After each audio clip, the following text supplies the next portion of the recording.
Hello students, तो welcome to KNS classes और आपका हार्दिक स्वागत करते हैं अपने विक्ट्री बैच पे, जो कि अभी क्लास 12th हिंदी मीडियम का रन कर रहा है।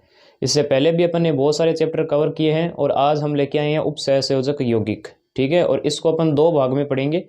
आज के लेक्चर में इसमें सामान्य आपको ज्ञान मिलेगा कि उपसहसंयोजक यौगिक क्या होता है, किस टाइप से ये बनाए जाते हैं। ठीक है, नामकरण इसका कैसे किया जाता है और वर्नर सिद्धांत, ये अपन आज पढ़ने वाले हैं। ठीक है, और इससे अगले वाले लेक्चर के अंदर अपन VBT, crystal field theory, CFT और अपने पास यहाँ पे समवायता जैसे जो टॉपिक होंगे वो अगले लेक्चर के अंदर कवर होंगे। ठीक है, तो आज बस जनरल सा इंट्रोडक्शन आपको यहाँ पे देखने को मिलेगा। ठीक है, तो चलिए आज का लेक्चर शुरू करते हैं। जैसे अपने पास चैप्टर समाप्त होता है तो आप जाएंगे और इसके असाइनमेंट वगैरह है वो आप मिला लीजिएगा। डिस्कॉर्ड पे आपको अवेलेबल कर दिए जाएंगे और जो डिस्कॉर्ड पे नहीं जुड़ा है वो जाके जुड़ सकता है, आपको लिंक डिस्क्रिप्शन में मिल जाएगी। चलिए आज का लेक्चर शुरू करते हैं। तो सबसे पहले उपसहसंयोजक यौगिक की कहानी कहाँ से स्टार्ट होती है? द्विलवण या जालक लवण से। ठीक है, द्विलवण या जालक लवण। देखो ये क्या होते हैं? वे लवण जिनको जल में डालने पर पूर्ण रूप से अपघटित हो जाए। ठीक है, अपघटित हो जाए उनको अपन क्या बोलते हैं? द्विलवण बोलते हैं। जैसे कि अपने पास उदाहरण ले सकते हो आप किसका, यहाँ पे आप ले सकते हो पोटास फिटकरी का। ठीक है, तो जो पोटास फिटकरी होती है इसका सूत्र होता है अपने पास K2SO4.Al2SO4 होल थ्राइस .24H2O। अब जैसे ही आप इसको क्या करोगे, जल में डाल दोगे तो इसके सारे के सारे आयन क्या हो जाएंगे? टूट जाएंगे। जैसे कि इसमें दो अपने पास K+ का टूटेगा, SO4-2, ठीक है, 2 Al+3 और 3 अपने पास यहाँ पे SO4-2। ठीक है, ये सारे अपने पास अलग हो जाएंगे। चाहो तो आप इसमें यहाँ पे 4 लिख दो, ये वाला हटा सकते हो, कोई दिक्कत नहीं है। ठीक है, तो ऐसे अपने पास क्या हो गया? ये पूर्ण रूप से अपघटित हो गया। अब जल तो आपने जल में डाला है तो ये तो इसमें ही घुल जाएगा। ठीक है, तो यानी कि वे लवण जिनको जल में डालने पे संपूर्ण रूप से अपघटित हो जाए उनको द्विलवण बोलते हैं। ठीक है, और एक अपने पास होते हैं यहाँ पे कौन से? जटिल लवण। अब जटिल लवण क्या होते हैं? जटिल लवण में अपने को ये होता है कि वे लवण जिनको जल में डालने पर पूर्ण रूप से अपघटित ना हो, ठीक है, अपघटित ना हो, उन्हें अपन क्या बोलते हैं? उन्हें जटिल लवण कहते हैं। जिसका उदाहरण मैं अगर आपको दूं तो जैसे K2 ले लो, या चलो ये लेते हैं K4 सबसे सरलतम, FeCN6। ठीक है, ये अपने पास कोई जटिल यौगिक है। जैसे ही आप इसको जल में डालोगे तो इसमें क्या होगा? 4K+ अलग हो जाएगा और यहाँ पे FeCN6 की पावर कितनी हो जाएगी? -4। तो यहाँ पे अगर आप देखो तो ये पूर्ण रूप से अपघटित नहीं हुआ भाई। अगर ये आगे और टूटता ऐसे Fe+2 में, 6Cn- में, तब अपन बोलते हैं कि ये क्या है? द्विलवण है या जालक लवण है। पर यहाँ पे ये खेल नहीं हुआ तो यहाँ पे अपने पास क्या हुआ है? पूर्ण रूप से अपघटित नहीं हुआ, तो ये लवण अपने पास क्या हो जाएगा? K4 FeCN6 एक जटिल यौगिक हो जाएगा। और अपन को यहाँ पे इस जटिल लवणों का ही अध्ययन यहाँ पे करना है। ठीक है, इस चैप्टर के अंदर, पूरे चैप्टर के अंदर अपने पास क्या करना है? जटिल लवण का खेल चलने वाला है। ठीक है, इसी के बारे में अपन अध्ययन करेंगे। तो अगर मैं इसमें सबसे पहले बात करूं तो K4 FeCN6 ये अपने पास है। ये जो K है बाहर जो भी होता है ना, ये इस ब्रैकेट होता है ना, ये जो अपने पास बड़ा वाला ब्रैकेट है, इस ब्रैकेट के बाहर जो भी लिखते हैं उसको अपन बोलते हैं यहाँ पे क्या? दर्शक आयन बोलते हैं। ठीक है, दर्शक आयन बोल दो या फिर अपने पास सरल आयन, जो भी आप यहाँ पे कहना चाहो। तो जो दर्शक आयन है यानी बाहर से बस बैठ के देखने वाला होता है ना, वो दर्शक लवण है अपने पास। तो ये दर्शक जो आयन होगा ना, ये अपने पास है K4। ठीक है, तो ये चीज़ हो गई। और यहाँ पे जो आपको ये ब्रैकेट के अंदर जो भी दिख रहा है इसको अपन क्या बोलेंगे? समनव्य मंडल बोलते हैं। ठीक है, क्या बोलेंगे? समनव्य मंडल या फिर संकुल बोलते हैं। ये आपको ध्यान में रखना चाहिए। ये ब्रैकेट वाला जो भी आपको दिख रहा है इसके अंदर वाला, इसको अपन बोलते हैं समनव्य मंडल या संकुल बोलते हैं। और जो बाहर लिखते हैं, ठीक है, ब्रैकेट के जो भी बाहर रहेगा वो दर्शक आयन या फिर सरल आयन होगा। बस उसका काम बाहर से देखना हो गया सब कुछ। ठीक है, तो ये चीज़ है। अब यहाँ पे अगर मैं बात करूँ तो ये आपको जो Fe दिख रहा है इसको बोलते हैं केंद्रीय धातु परमाणु। क्या बोलते हैं? केंद्रीय धातु परमाणु। और ये जो साइनाइड आपको दिख रहा है यहाँ पे, ये अपने पास क्या हो जाएगा, ये हो जाएगा अपने पास लिगेंड। इसको अपन क्या बोल देंगे, इसको अपन बोल देंगे लिगेंड। ठीक है, तो ये अपने पास होता है लिगेंड और ये अपने पास क्या होता है, केंद्रीय धातु परमाणु होता है। तो इसका मतलब अपने पास जो समन्वय मंडल होगा, ठीक है, उसके अंदर दो चीजें हैं। देखो दो चीजें हैं, एक तो है क्या, लिगेंड, और एक आपके पास यहाँ पे क्या है, केंद्रीय धातु परमाणु। अब उप सहसंयोजक जो यौगिक होते हैं ना, उसमें क्या होता है, उप सहसंयोजक बंध बनता है, यानी एक इलेक्ट्रॉन युग्म देता है और दूसरा इलेक्ट्रॉन युग्म ले लेता है, तो उसको अपन क्या बोलते हैं, उप सहसंयोजक यौगिक बोलते हैं। तो यहाँ पे आपको क्या मिलेगा, एक तो यहाँ पे आपको मिलेगा कि इलेक्ट्रॉन युग्म दाता, एक तो इलेक्ट्रॉन का युग्म देने वाला होगा और एक इलेक्ट्रॉन युग्म लेने वाला भी होगा, यानी इलेक्ट्रॉन युग्म ग्राही। तो एक आपको ग्राही मिलेगा यहाँ पे, यानी ग्रहण करने वाला, और एक इलेक्ट्रॉन युग्म देने वाला होगा। ठीक है, तो जो इलेक्ट्रॉन देने वाला होता है, इलेक्ट्रॉन दाता युग्म जो होते हैं ना, वो अपने पास क्या कहलाते हैं, लिगेंड, और जो इलेक्ट्रॉन युग्म ग्राही होते हैं, जो ग्रहण करते हैं, वो होते हैं केंद्रीय धातु परमाणु। समझ में आ गई बात ये आपको। तो यहाँ पे क्या होता है कि जो अपने पास लिगेंड होगा, उस लिगेंड के पास क्या होंगे, अपने पास इलेक्ट्रॉन का युग्म होगा, और यहाँ पे अपने पास क्या होगा, कोई भी मान लो धातु है अपने पास, ठीक है, केंद्रीय धातु परमाणु, जैसे मान लो अपने पास M है, तो यहाँ पे ये क्या होगा, अपने पास इलेक्ट्रॉन लेने वाला होगा, तो लिगेंड अपने इलेक्ट्रॉन इसको दे देगा। ठीक है, तो अपने पास बीच में क्या बनेगा, ये अपना होता है उप सहसंयोजक बंध। ठीक है, तो ये अपने पास हो गया उप सहसंयोजक बंध बन गया। समझ में आ गई बात ये। तो ये आपको ध्यान में रखना है कि जब लिगेंड क्या करता है, केंद्रीय धातु परमाणु को क्या करेगा, इलेक्ट्रॉन देगा, इलेक्ट्रॉन का युग्म देगा, तो इसने इलेक्ट्रॉन युग्म दिए, तो ये इलेक्ट्रॉन युग्म दाता हो गया, जिसे लिगेंड कहा जाता है। और यहाँ पे जो अपने पास केंद्रीय धातु परमाणु होगी, वो इलेक्ट्रॉन युग्म ग्रहण करेगी। इलेक्ट्रॉन युग्म ग्राही होते हैं, वो अपने क्या कहलाते हैं, केंद्रीय धातु परमाणु कहलाते हैं। ठीक है, और ये इसके बीच में उप सहसंयोजक बंध बन गया, या फिर इसको अपने डेटिव बंध भी बोलते हैं। क्या बोलते हैं, डेटिव बंध। तो ये आपको ध्यान में यहाँ पे रखना चाहिए। तो ये चीज होगी। अब अगर मैं यहाँ पे बात करूं, तो जो संकुल होते हैं ना अपने पास, लिगेंड के आधार पे दो प्रकार के होते हैं। ठीक है, संकुल के प्रकार, और किस आधार पे ले रहे हैं, लिगेंड के आधार पे ले रहे हैं। लिगेंड के आधार पर दो प्रकार के अपने पास मिलेंगे। एक तो होता है अपने पास क्या, होमोलेप्टिक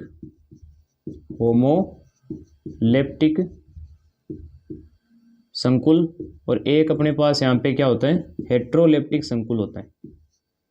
ठीक है, हेट्रोलेप्टिक संकुल। तो दो प्रकार के संकुल आपको यहाँ पे देखने को मिलेंगे, एक होमोलेप्टिक और एक हेट्रोलेप्टिक संकुल। यानी जो समन्वय मंडल है ना, उसके दो प्रकार हो सकते हैं, एक तो होमोलेप्टिक और एक हेट्रोलेप्टिक। होमोलेप्टिक में क्या होते हैं, होमोलेप्टिक में जितने भी लिगेंड होते हैं वो समान होते हैं, यानी समान लिगेंड आपको दिखेंगे। और हेट्रोलेप्टिक में क्या होते हैं, अपने पास असमान लिगेंड आपको यहाँ पे दिखते हैं, यानी लिगेंड है वो अलग अलग प्रकार के रहेंगे। जैसे कि मान लो मैंने उदाहरण लिखा K4FeCN6। ठीक है, तो इसके अंदर देखो सारे के सारे लिगेंड एक ही है, जो कि कौन सा है, CN है। तो साइनाइड ही अपने पास लिगेंड बने हुए हैं, और 6 के 6 साइनाइड है। ठीक है, तो सारे के सारे लिगेंड समान होने की वजह से ये संकुल कैसा कहलाएगा, ये संकुल हो जाएगा अपने पास होमोलेप्टिक संकुल। ठीक है, होमोलेप्टिक संकुल कहलाएगा।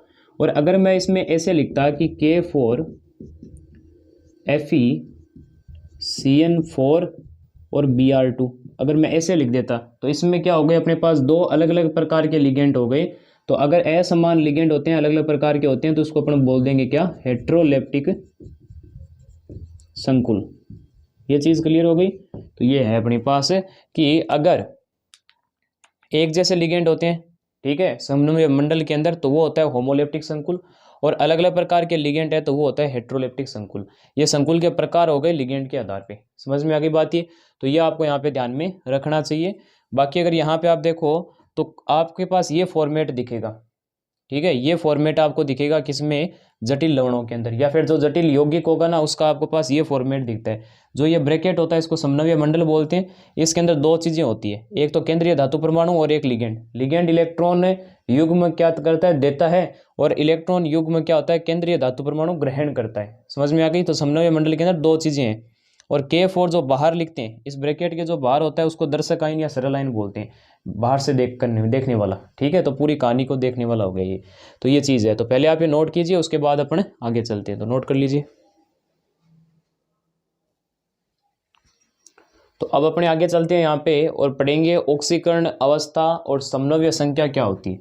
तो सबसे पहले यहाँ पे अपन बात करेंगे किसके बारे में, ऑक्सीकरण अवस्था।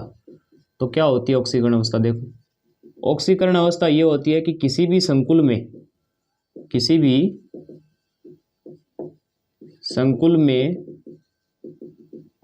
केंद्रीय धातु परमाणु पर कुल आवेश, ठीक है, जो कुल आवेश होता है उसको अपन क्या बोलते हैं, ऑक्सीकरण अवस्था बोलते हैं। तो किसी भी संकुल के केंद्रीय जो धातु परमाणु होगा उस पर कितना कुल आवेश है वो क्या कहलाता है, उसमें केंद्रीय धातु परमाणु की ऑक्सीकरण अवस्था कहलाती है। और एक अपने पास हो गया क्या, समनव्य संख्या। और समनव्य संख्या क्या होती है, समनव्य संख्या अपने पास होती है यहाँ पे कि केंद्रीय धातु परमाणु एवं लिगेंड के मध्य बनने वाले कुल उपसहसंयोजक बंधों की संख्या, संयोजक बंधों की संख्या, ये अपने पास क्या होती है, समनव्य संख्या होती है। तो समझ में आ गई आपको। तो ऑक्सीकरण अवस्था तो हो जाएगा अपने पास कि किसी भी संकुल में जो केंद्रीय धातु परमाणु होगा उस पे कितना आवेश होगा कुल, उसको अपन क्या बोल देंगे, ऑक्सीकरण अवस्था बोल देंगे। और केंद्रीय धातु परमाणु और लिगेंड के मध्य बनने वाले कुल उप सहसंयोजक जो अपने पास बंध की संख्या होगी वो अपने पास क्या कहलाएगी, समनव्य संख्या कहलाएगी। जैसे कि इसमें देखो आप, यहाँ पर अगर मैं कुछ उदाहरण ले रखे हैं, इनके अंदर आपको क्या करना है, केंद्रीय धातु परमाणु की ऑक्सीकरण अवस्था और समनव्य संख्या बतानी है। कैसे बताओगे, सबसे पहले ऑक्सीकरण अवस्था निकालने के लिए आपको क्या करना है, केंद्रीय धातु परमाणु की ऑक्सीकरण संख्या को मान लो x, ठीक है। अमोनिया पे कोई आवेश होता नहीं है तो कितना हो जाएगा, 6 अमोनिया है और 1 पे 0 होता है। और यहाँ पे अगर मैं बात करूँ तो क्लोरीन पे Cl -1 आवेश होता है, तो 3 गुणा -1 बराबर कुल कितना हो जाएगा, इस पे 0 होगा। तो यहाँ से कितना आ रहा है, x माइनस का 3 बराबर 0, तो x बराबर क्या हो जाएगा, +3 हो जाएगा। यानी यहाँ पे जो कोबाल्ट के ऊपर जो कुल आवेश है वो कितना है, +3 है। समझ में आ गई बात ये। और समनव्य संख्या कैसे निकालोगे, समनव्य संख्या कैसे निकालोगे, तो समनव्य संख्या अपने पास निकलेगी कि यहाँ पर अपने पास जो संकुल दिया हुआ है, ठीक है, जो संकुल दिया हुआ है ना, जो समनव्य मंडल, इसके अंदर आप देखोगे कितने उपसहसंयोजक बंध बन रहे हैं। तो यहाँ पर देखो अमोनिया है NH3, बाहर लिखा हुआ है ना जो ब्रैकेट के बाहर, तो ये हो गया 6। तो अपने पास क्या हो गया, टोटल अपने पास 6 यहाँ पे क्या बन रहे होंगे, उपसहसंयोजक बंध बन रहे होंगे। तो यहाँ पे जो समनव्य संख्या होगी वो कितनी हो जाएगी, इसकी 6 हो जाएगी। इसमें आ जाओ, अगर इसमें क्रोमियम का आपको क्या करना है, जैसे ऑक्सीकरण अवस्था निकालनी है, तो इसकी ऑक्सीकरण अवस्था मान लो x, अमोनिया पे 0 होता है तो 4 गुणा 0 + 2 अपने पास क्या हो जाएंगे, क्लोरीन है, और एक क्लोरीन पे -1 का आवेश होता है, और बाहर है ब्रोमीन 1 है और एक ब्रोमीन पे -1 होता है, और कुल आवेश कितना हो जाएगा, 0। तो यहाँ से अपने पास क्या हो जाएगा, x + 0 -2 -1 बराबर 0। तो यहाँ से x आपको दिख रहा होगा कि +3 आ जाएगा, और -2 -1 -3 उधर जाएगा तो +3। तो यहाँ पे क्रोमियम है ना वो +3 की अवस्था में। और अगर आपको यहाँ पे क्या पूछते हैं, समनव्य संख्या पूछे, तो समनव्य संख्या कितनी हो जाएगी भाई, यहाँ पे समनव्य संख्या कितनी होगी, 4 तो अमोनिया ने 4 उपसहसंयोजक बंध बनाएगा और 2 क्लोरीन बनाएगा, तो 4 और 2 कितने हो गए, 6।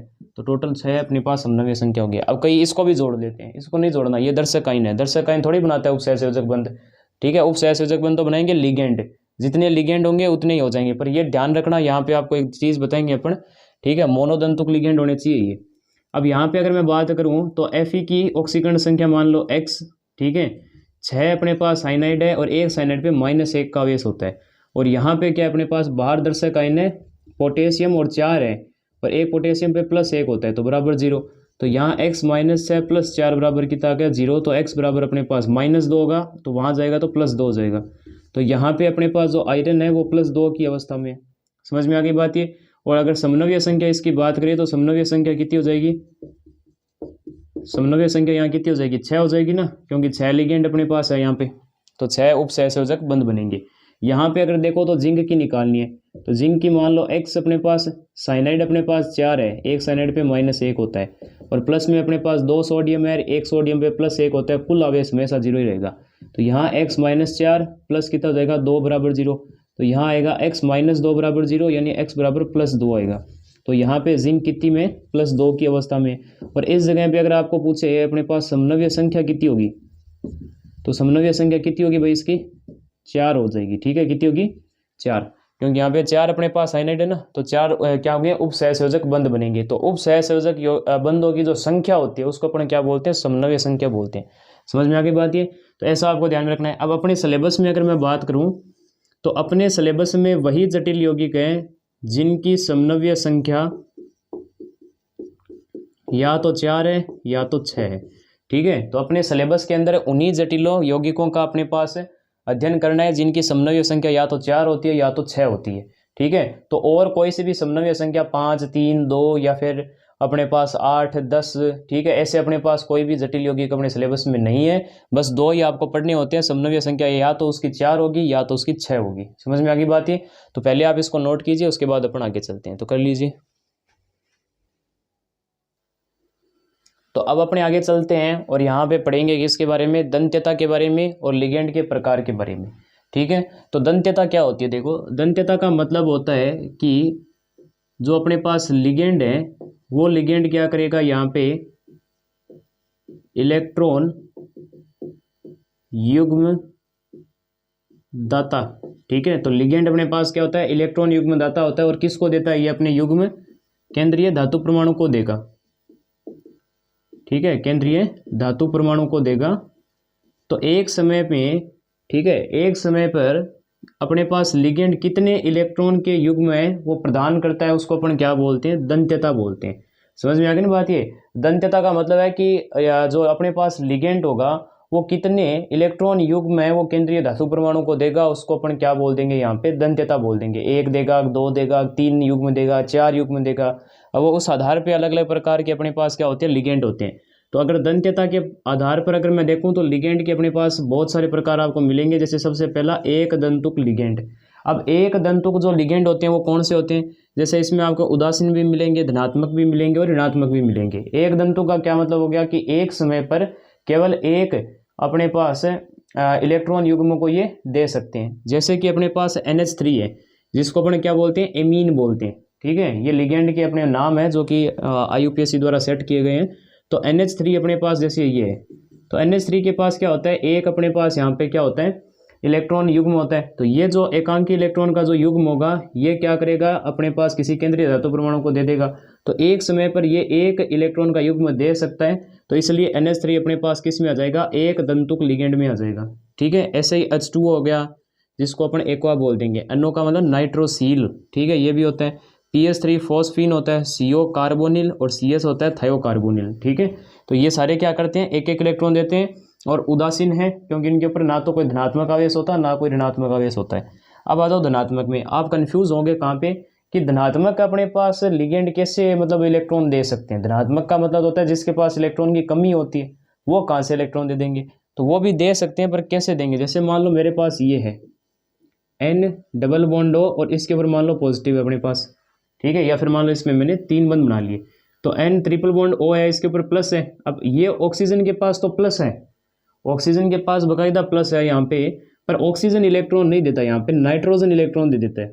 ठीक है, तो ये चीज़ हो गई। तो इलेक्ट्रॉन दाता कोई और परमाणु होगा, पर ओवरऑल जो यौगिक होगा ना वो अपने पास क्या होगा, धनात्मक आवेश रखेगा। जैसे NO प्लस अपने पास है तो नाइट्रोसोनियम हो गया, NO2 प्लस को अपन बोलते हैं नाइट्रोनियम, और NH2 NH3 इसको अपन बोलते हैं क्या, हाइड्राजीनियम बोलते हैं। हाइड्राजीन होता है ये। जैसे NH2 NH3 जो प्लस है इसको हाइड्राजीनियम बोलते हैं। अब इसमें ये इलेक्ट्रॉन है ना नहीं देता नाइट्रोजन, नाइट्रोजन ये इलेक्ट्रॉन यहाँ पे दाता होता है। ठीक है, ये वाला। तो ये अपने पास क्या हो गया, इस पे धनात्मक लिगेंड, ये उदासीन हो गए, ऋणात्मक में क्या होगा, उसके ऊपर ऋणात्मक आवेश होगा।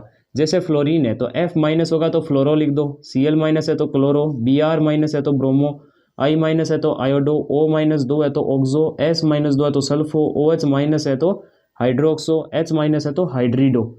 ठीक है, तो ये चीज़ हो गई। तो ये सारे ऋणात्मक वाले हैं, ये उदासीन वाले और ये धनात्मक वाले। पर ध्यान रखना है सब के सब क्या है, एक दंतुक है, यानी एक समय पर केवल एक इलेक्ट्रॉन के युग्म दे सकता है। ठीक है, तो इनकी दंत्यता कितनी होती है अपने पास, इनकी दंत्यता 1 होती है, ध्यान रखना।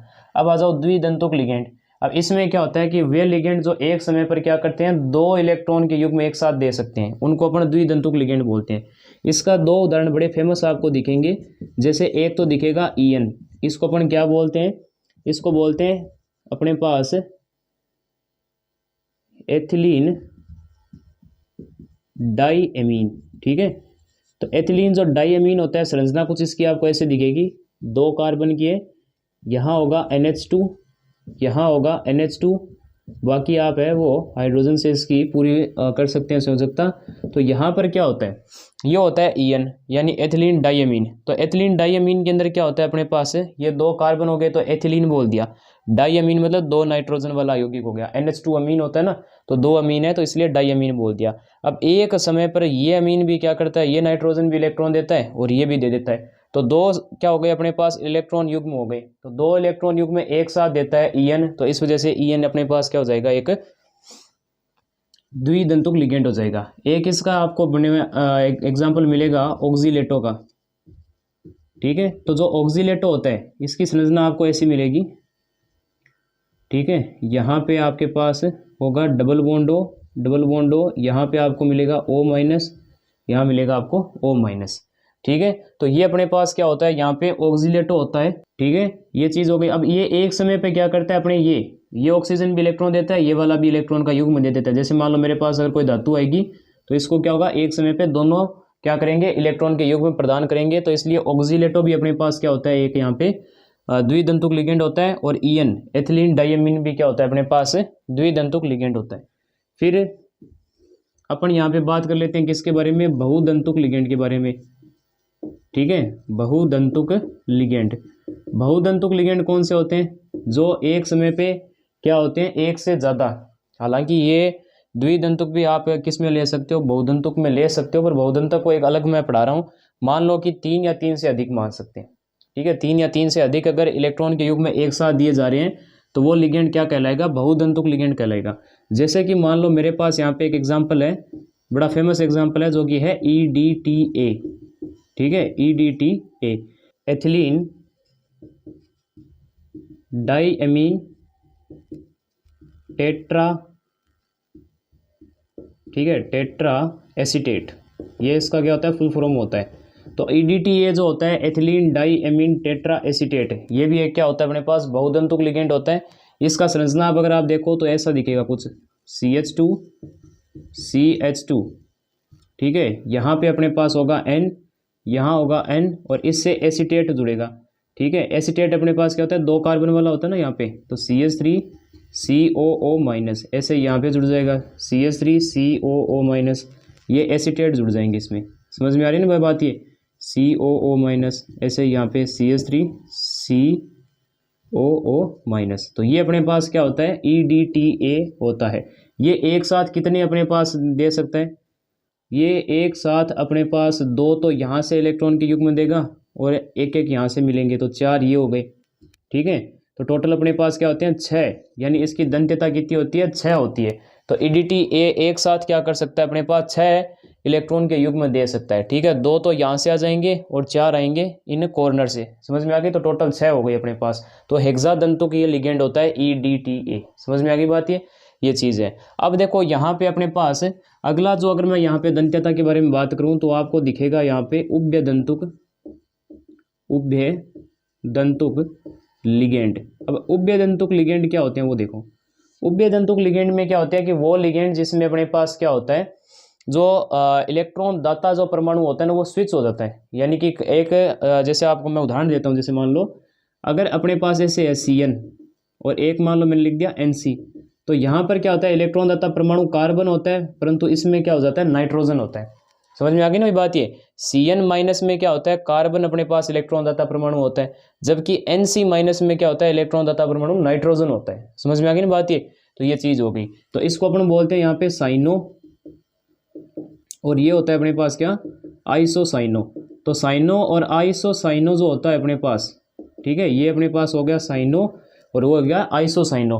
तो साइनो आइसोसाइनो क्या होते हैं, एक दूसरे के उभयदंतुक लिगेंड है। अब यहाँ पे क्या होता है कि जब एक ही प्रकार के जो लिगेंड होते हैं पर उसमें क्या होता है, इलेक्ट्रॉन दाता परमाणु अलग अलग हो, तो उन अपने पास लिगेंड को अपन क्या बोलते हैं, उभयदंतुक लिगेंड बोलते हैं। इसका एक फेमस एग्जाम्पल आपको और मिल जाएगा, जैसे कि अपने पास यहाँ पे SCN माइनस, ठीक है, इसको अपन क्या बोलते हैं, इसको बोलते हैं अपने पास थायोसाइनो, ठीक है, या कई बार इसको थायोसाइनेटो भी बोलते हैं, ठीक है, थायोसाइनेटो,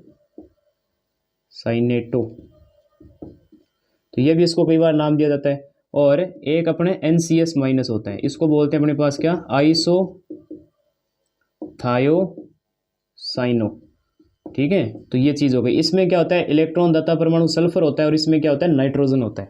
तो यही बोल रहा हूँ, एक ही प्रकार के लिगेंड है, नहीं है तो SCN और NCS है तो एक ही चीज ना, पर इसमें क्या होता है, अपने पास इलेक्ट्रॉन जो दाता परमाणु होता है ना वो अलग अलग होता है। इसमें सल्फर इलेक्ट्रॉन देता है, यहाँ पे क्या होता है, नाइट्रोजन देता है, इसमें कार्बन देता है, इसमें नाइट्रोजन देता है, ठीक है। तो ऐसे अपने पास लिगेंड क्या होते हैं, उभयदंतुक लिगेंड कहलाते हैं। समझ में आ गई बात ये। अब अपन यहाँ पे पढ़ देते हैं किसके बारे में, लास्ट जो अपने पास लिगेंड है वो है किलेट लिगेंड, ठीक है। तो जो किलेट लिगेंड होते हैं वो क्या होते हैं, किलेट लिगेंड अपने पास कौन से होंगे, या तो द्विदंतुक होंगे, ठीक है, कौन से होंगे, द्विदंतुक होंगे, या फिर अपने पास क्या होंगे, बहुदंतुक होंगे, ठीक है। तो या तो द्विदंतुक या तो बहुदंतुक जो लिगेंड होते हैं ना वो अपने पास क्या होते हैं, किलेट लिगेंड भी होते हैं। कैसे होते हैं मैं आपको बताता हूँ। देखो यहाँ पे जो द्विदंतुक या जो बहुदंतुक होंगे, जैसे इसमें देखो अपने पास, अब यहाँ पे क्या होता है, जैसे मान लो ये ऑक्सीलेटो है, तो ऑक्सीलेटो क्या करता है, अपने पास इस धातु को क्या करेगा, दोनों तरफ से इलेक्ट्रॉन देगा। तो यहाँ देखो बीच में क्या बन रहा है, वलय बन रहा है, ठीक है। यहाँ पे अपने पास बीच में क्या बन रहा है, वलय बन रहा है, यानी एक रिंग बन रही है, आपको दिख रही होगी, ठीक है, ऐसी रिंग, ऐसी ऐसी, ये देखो ऐसी आपको रिंग दिख रही है क्या।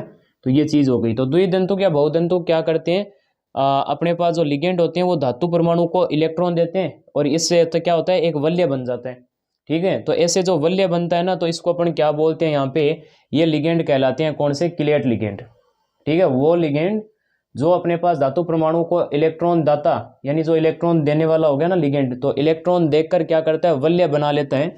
तो ऐसे लिगेंड अपने पास किलेट लिगेंड भी कहलाते हैं। जैसे इसमें देख लो अपने पास, अगर इसमें मैं आपको दिखाऊं, तो जैसे यहाँ देखो, अब मैं बताता हूँ, ये En का अगर मैं बताऊँ आपको, तो CH2 CH2, ये NH2 ये NH2, अब इनके पास इलेक्ट्रॉन के युग्म है, ये इसको दे देंगे, देखो बीच में वापस वलय बन गया, ठीक है। तो ये चीज़ आपको ध्यान में रखनी है। तो ये अपने पास क्या बन जाएगा, वलय बन जाएगा।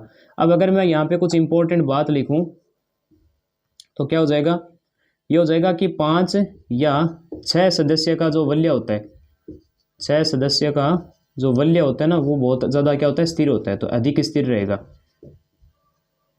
यहाँ पे क्या हो जाएगा, अधिक स्थिर रहेगा। जैसे इसमें देखो, ये जो वलय बन रहा था इसके अंदर 5 सदस्य थे, 1 2 3 4 5, तो 5 सदस्य का वलय हो गया ना, वो क्या होता है, अधिक स्थिर होता है। 6 का भी क्या होता है, अधिक अपने पास स्थिर होता है।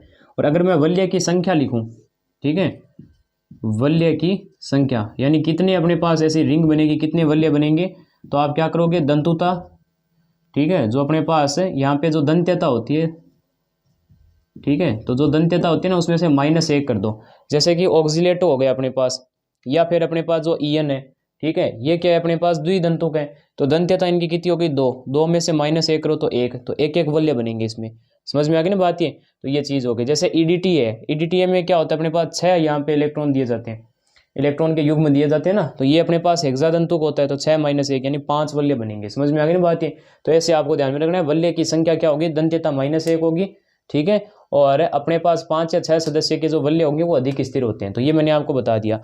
तो एक दंतुक लिगेंड का मतलब एक इलेक्ट्रॉन का युग्म देंगे, धनात्मक हो सकता है, उदासीन भी हो सकता है, ऋणात्मक भी हो सकता है। द्विधंतुक लिगेंड में क्या होंगे, एक साथ 2 इलेक्ट्रॉन के युग्म दिए जाएंगे। इसका उदाहरण EN हो जाएगा और ऑक्सीलेट हो जाएगा। समझ में आ गई बात ये। और एक बहुधंतुक लिगेंड हो जाएगा जिसका एग्जांपल EDT है, 6 इलेक्ट्रॉन के युग्म एक साथ दे सकता है। फिर उसके बाद उभयधंतुक, एक ही जैसे लिगेंड पर उसमें क्या होता है, इलेक्ट्रॉन दाता जो परमाणु होता है वो अलग अलग होता है, तो उसको अपन बोलते हैं उभयधंतुक। समझ में आ गई बात ये। किलेट लिगेंड का क्या मतलब होता है कि द्विधंतुक या बहुधंतुक जो लिगेंड होते हैं वो अपने पास क्या होते हैं, केंद्रीय धातु परमाणु को इलेक्ट्रॉन के युग्म देकर और वलय का निर्माण कर लेते हैं, तो उन लिगेंड को अपन किलेट लिगेंड भी कहते हैं। ठीक है, 5 या 6 सदस्य का वलय क्या होता है, अधिक स्थिर होता है, वलय की संख्या दंत्यता -1 हो जाएगी। समझ में आ गई बात ये। तो ये मैंने आपको लिगेंड का एक बेसिक यहाँ पे थीम दे दी। अब अपन चलते हैं आगे और बढ़ेंगे उपसहसंयोजक यौगिकों के नामकरण की तरफ। तो पहले इसको नोट कीजिए, उसके बाद अपन आगे चलते हैं, तो कर लीजिए। तो अब अपने आगे चलते हैं और पढ़ेंगे उपसहसंयोजक यौगिकों का IUPAC नामकरण। ठीक है, तो सबसे पहले अपन यहाँ पे बात करेंगे किसके बारे में, उप सहसंयोजक यौगिकों का IUPAC नामकरण। ठीक है, अब अपन को ये चीज पढ़नी है। तो उप सहसंयोजक यौगिकों का IUPAC नामकरण पढ़ना है, तो इसका क्या नियम है। देखो, जैसे कि आप क्या करते हो कि इनऑर्गेनिक में आयनिक यौगिकों का नामकरण करते हो, वैसे इसमें करना है, क्योंकि इसमें भी आपको पता है कि आयनिक जैसा ही कुछ दिख रहा है। ठीक है भाई, ऋणात्मक या फिर धनावेशित अपने पास जटिल होता है, और उसके बाहर पे अपने पास क्या होता है, दर्शक आयन होता है। अब वो भी पॉजिटिव हो सकता है या नेगेटिव हो सकता है। तो अपने पास कहीं ना कहीं आयनिक यौगिकों का जैसे नामकरण करते थे ना, NaCl का जैसे नाम लिखते हो, कैसे लिखते हो, सोडियम क्लोराइड। ठीक है, तो बस ऐसा ही कुछ यहाँ पे नामकरण है।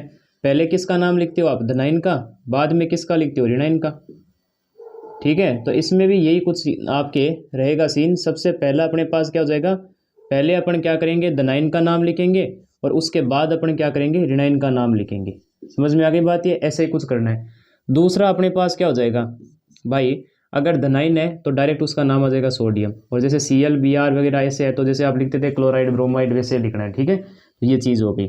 अब अगर मैं यहाँ पे बात करूँ तो अगर आप सरल आयन का नाम लिखते हो, ठीक है, सरल आयन का नाम लिखते हो जैसे K4 Cl2, ऐसे अगर बाहर कुछ आपके लिखे हुए हैं, ठीक है, तो यहाँ पे आप इनका क्या करोगे, जो संख्या होती है ना वो यहाँ पे मेंशन मत करना, संख्या साथ में नहीं लिखनी कि भाई टेट्रा पोटेशियम डाई क्लोरो ऐसे ना, मतलब डाई क्लोराइड ऐसे नाम नहीं लिखना, बस डायरेक्ट नाम आएगा पोटेशियम, ठीक है, क्लोराइड, ऐसे नाम लिखना है। समझ में आ गई ना बात ये। जैसे इसमें लिखते हो ना आप Na2, जैसे अपने पास मान लो Na2CO3 है, तो इसमें आप कैसे नाम लिखते हो, इसका डायरेक्ट लिखते हो सोडियम कार्बोनेट।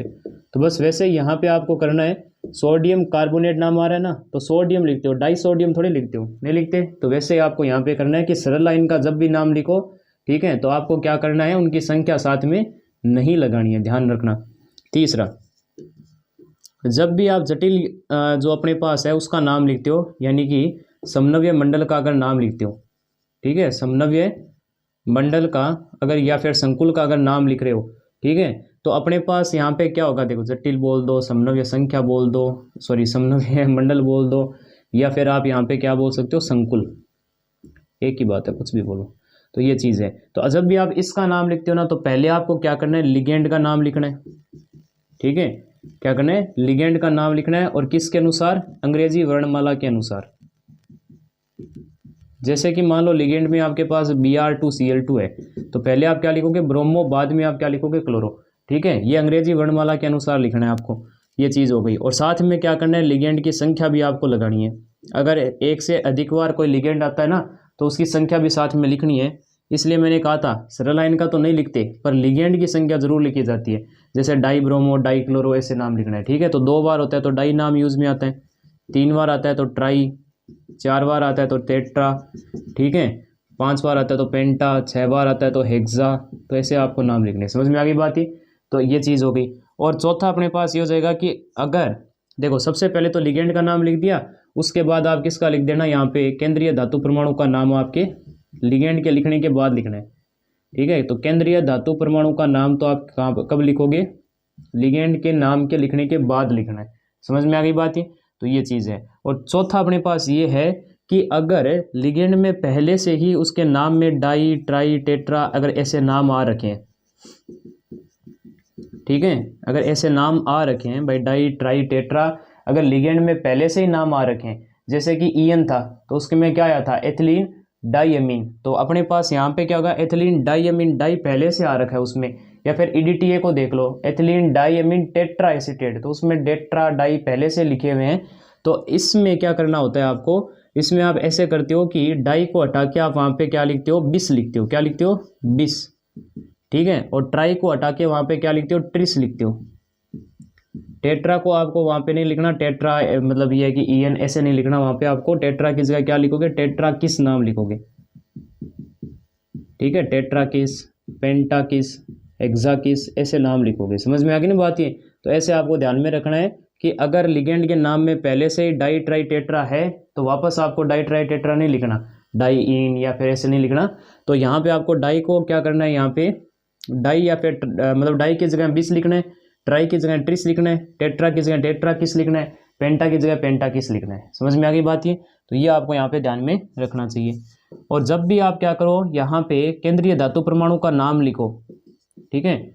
जो केंद्रीय धातु परमाणु होगा उसका नाम लिखने के बाद आपको क्या करना है, कोष्टक खोलना है। और कोष्टक के अंदर क्या करनी है आपको, यहाँ पे केंद्रीय धातु परमाणु की ऑक्सीकरण अवस्था लिखनी है, ठीक है। क्या लिखनी है यहाँ पे आपको, इसकी ऑक्सीकरण अवस्था लिखनी है। अब ऑक्सीकरण अवस्था आराम से आप लिख लोगे मेरे हिसाब से, ठीक है। निकाल लेना, मैंने अभी आपको निकालनी सिखाई थी। और लिखनी भी किस में है, ब्रैकेट के अंदर रोमन संख्या के अंदर लिखनी है, ठीक है। रोमन संख्या के अंदर जानते हो ना, 1 2 3 4, तो रोमन संख्या के अंदर क्या करनी है आपको, ऑक्सीकरण अवस्था ब्रैकेट के अंदर लिखनी है। समझ में आ गई बात ये। तो ये हो गया। अब एक लास्ट नियम अपने पास है कि अगर संकुल अपने पास क्या होता है, ऋणावेशित होता है। संकुल क्या होता है, ऋणावेशित होता है। तो उस केस में आपको क्या करना है, जब भी आप केंद्रीय धातु परमाणु का नाम लिखो, केंद्रीय धातु परमाणु का नाम लिखो, तो उसमें क्या करना है, केंद्रीय धातु परमाणु के नाम के बाद आपको 8 लगाना है। क्या लगाना है, 8। बस ये आपको ध्यान में रखना है। जैसे जिंक है तो जिंक का क्या नाम आ जाएगा, जिंकेट नाम आ जाएगा। तो 8 लगाना है आपको। समझ में आ गई। जैसे कि अपने पास एजी है तो क्या नाम पड़ेगा इसका, अर्जेंटेट, ठीक है। अर्जेंटेट ऐसे नाम लिखना है। जैसे पीबी है, ठीक है, लेड है तो इसका नाम लेडेट मत लिख देना, ठीक है। इसका नाम होता है प्लम्बेट, ठीक है। क्या होगा, प्लम्बेट, तो ऐसे नाम लिखना है। जैसे कि अपने पास से गोल्ड है तो एयू का नाम पड़ता है यहाँ पे क्या, ओरेट, ऐसे नाम लिखना है आपको। जैसे प्लेटिनम है तो क्या नाम पड़ेगा, प्लेटिनेट, प्लेटिनेट, ऐसे नाम लिखना है। कोबाल्ट है तो क्या नाम पड़ जाएगा, कोबाल्टेट, ठीक है। आयरन है, एफई है तो अपने पास क्या नाम पड़ेगा, फेरेट, ठीक है। ऐसे नाम आपको यहाँ पे लिखना है। और तो इसमें क्या आएगा, zinc, silver, lead, gold, platinum, cobalt, ठीक है। क्रोमियम है तो क्रोमेट नाम आ जाएगा,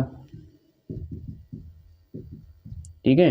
मरकरी है, Hg, तो मरकरी है तो उसमें आप क्या लिखोगे, मर्क्यूरेट, ठीक है। क्या लिखोगे, मर्क्यूरेट,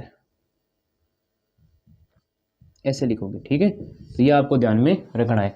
तो आपको क्या करना है, अगर संकुल ऋणावेशित है तो आप क्या कर दोगे, वहाँ पे केंद्रीय धातु परमाणु के नाम के पीछे 8 लगा देना। Zincate, argentate, plumbate, aurate, platinate, cobaltate, ferrate और क्रोमेट, मर्क्यूरेट, ऐसे नाम लिखने हैं। समझ में आ गई ना आपको बात। तो ये चीज़ हो गई। तो ये हो गए अपने पास IUPAC नामकरण के नियम। अब अपन उदाहरण भी करेंगे इसके।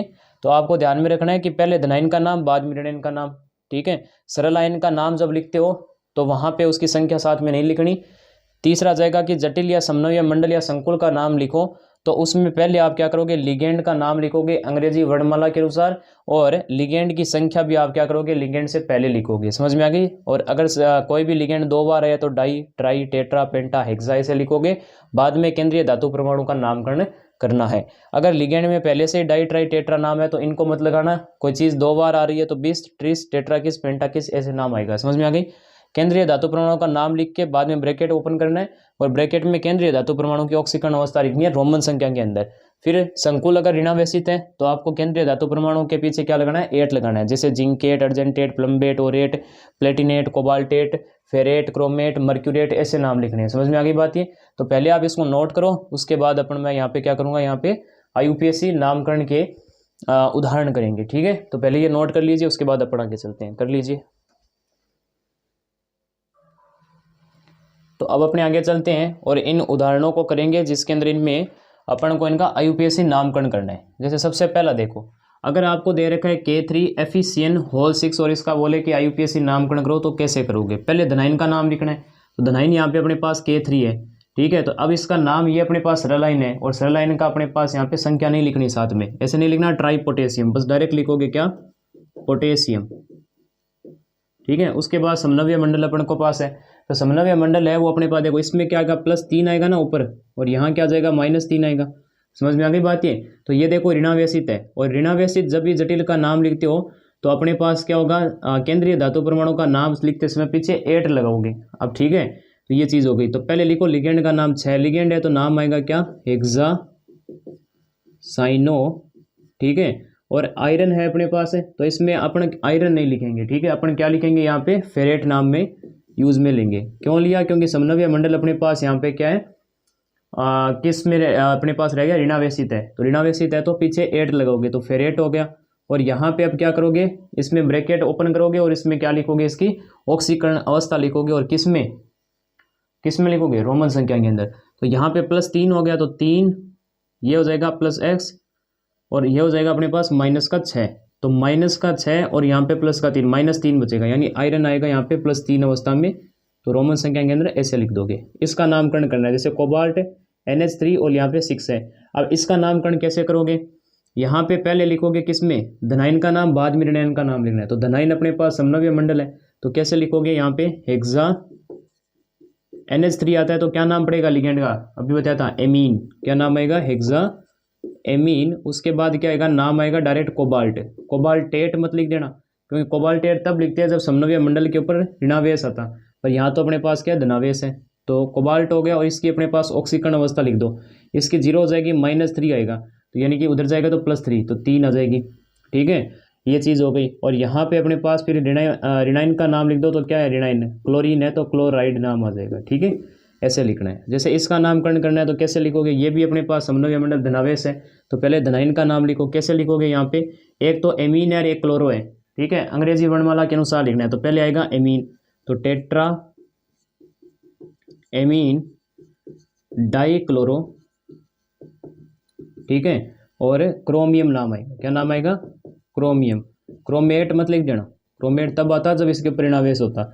इसकी समनव्य ये अपने पास कितनी आ जाएगी? इसकी ऑक्सीकरण अवस्था इसकी हो जाएगी, देखो ये 0 -2, ये -1 -3 बराबर हो जाएगा 0, तो माइनस अक्स का मान आएगा +3 आएगा, तो ये चीज़ हो गई। और लास्ट में Cl है तो क्या नाम पड़ेगा? क्लोराइड, ठीक है। ऐसे लिखना है। जैसे K4FeCN होल 6 का नाम कैसे लिखोगे? अब K4 अपने पास सरल आयन है और धनावेश है, इसके ऊपर भाई +4 होगा और इसके ऊपर -4 होगा, तभी तो टोटल अपने पास 0 होगा ना अपने पास, ठीक है। तो K4 आ गया, तो अपने पास टेट्रा पोटेशियम नहीं लिखेंगे, डायरेक्ट क्या लिखेंगे? पोटेशियम। तो पहले धनाइन का नाम लिख दिया। अब ऋणाइन देखो, ऋणाइन इस बार समनव्य मंडल है, तो कैसे नाम लिखोगे इसका? हेक्सासीएन आता है तो क्या लिखते हो? साइनो। उसके बाद क्या आएगा? आयरन है, तो आयरन न लिख के फेरेट लिखेंगे। समझ में आ गई ना बात ये? क्योंकि इसके ऊपर ऋणावेश है।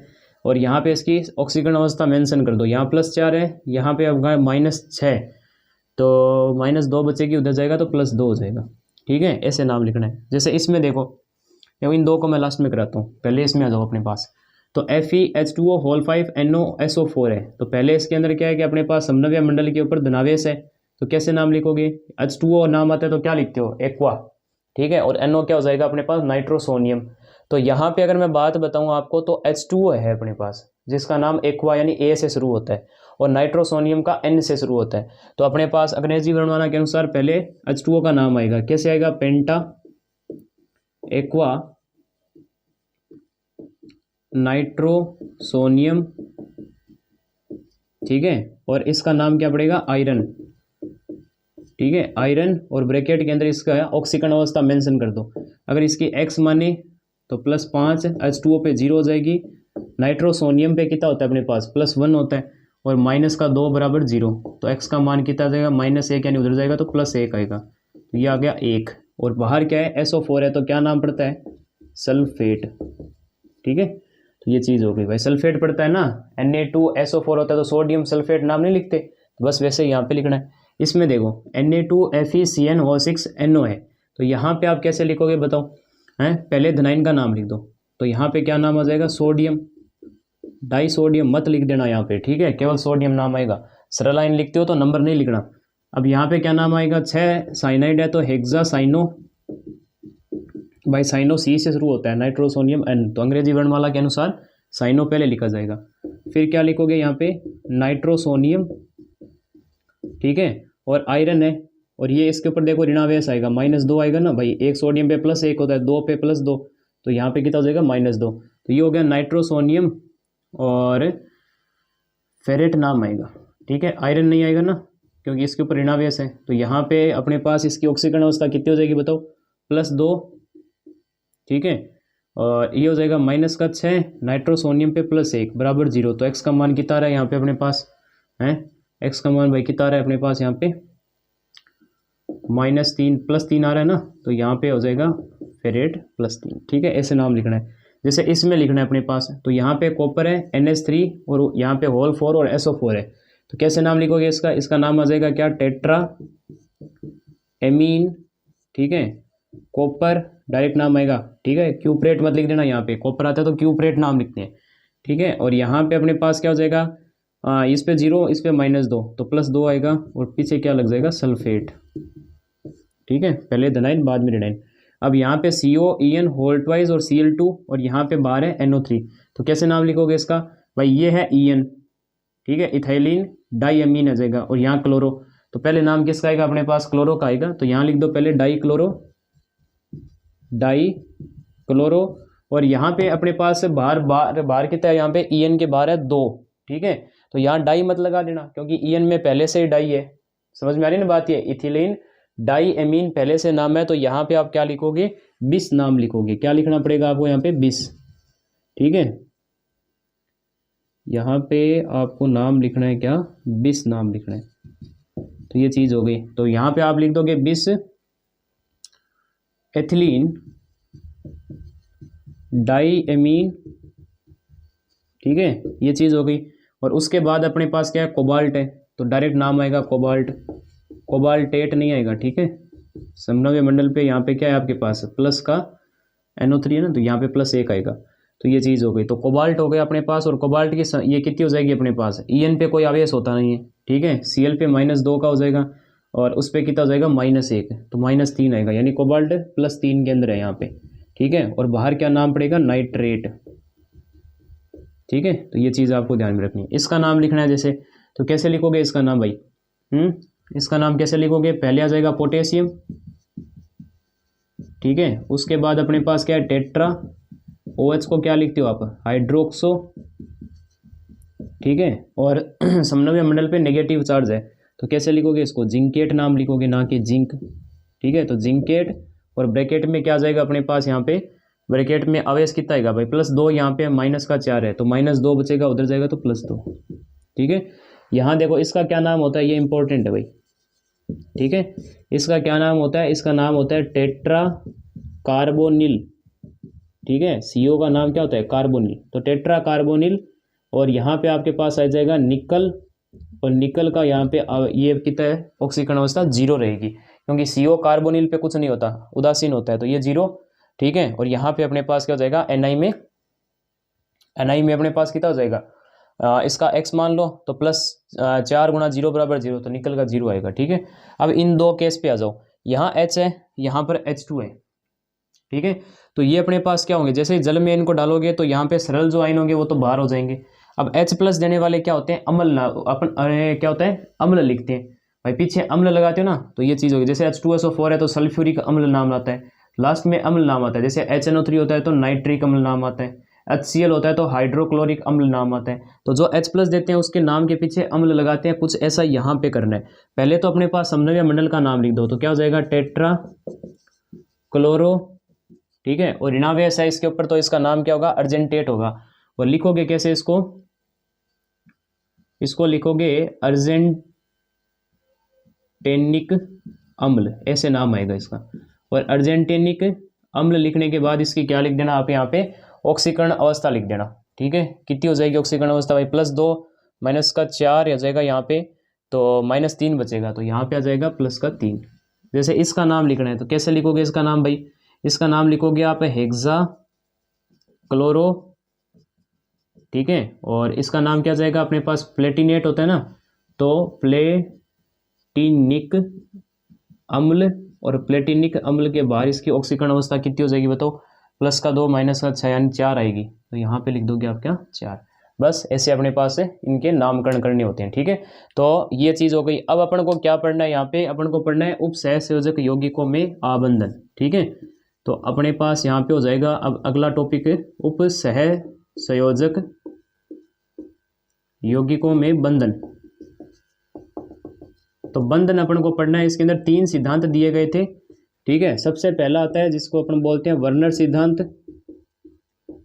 एक होता है अपने पास क्या, सहसंयोजक आबंधन सिद्धांत, जिसको अपन क्या बोलते हैं, वीबीटी बोलते हैं, ठीक है, वीबीटी। एक अपने पास आता है यहाँ पे क्या, क्रिस्टल क्षेत्र सिद्धांत, जिसको अपन क्या बोलते हैं, सीएफटी बोलते हैं, क्रिस्टल फील्ड थ्योरी, ठीक है। तो ये चीज़ हो गई। तो अपने पास यहाँ पे 3 सिद्धांत है, वर्नर सिद्धांत, सहसंयोजक आबंधन सिद्धांत वीबीटी, और क्रिस्टल क्षेत्र सिद्धांत सीएफटी। ये तीनों थ्योरी ये बताती है कि अपने पास जो उपसहसंयोजक बंध होते हैं, ठीक है, वो कैसे बनते हैं। तो उपसहसंयोजक यौगिकों में जो बंधन होता है उसको समझाने के लिए 3 सिद्धांत दिए गए थे, वर्नर सिद्धांत, वीबीटी और सीएफटी। आज के लेक्चर में वर्नर सिद्धांत पूरा कवर करेंगे, अगले लेक्चर के अंदर वीबीटी और सीएफटी को पढ़ेंगे, ठीक है। और साथ में अपने पास ये हो जाएगा समावयवता, ठीक है। तो 3 टॉपिक अपने अलग लेक्चर के अंदर रहेंगे। आज अपन पढ़ेंगे वर्नर सिद्धांत, ठीक है। तो इसको नोट कीजिए, उसके बाद अपन आगे चलते हैं और वर्नर सिद्धांत पढ़ेंगे, कर लीजिए। तो अब अपने आगे चलते हैं और यहाँ पे पढ़ेंगे वर्नर सिद्धांत के बारे में, ठीक है। तो नेक्स्ट हेडिंग अपनी क्या रहेगी यहाँ पे, वर्नर सिद्धांत। देखो वर्नर सिद्धांत अपने पास क्या कहता है। पहली बात ये कि ये जो सिद्धांत था वो वर्नर नाम के एक साइंटिस्ट ने दिया था, और उस समय पे जो वर्नर ने काम किया था पहले उसके बारे में बात कर लेते हैं। तो वर्नर ने उन उपसहसंयोजक यौगिकों के बारे में अध्ययन किया था, ठीक है,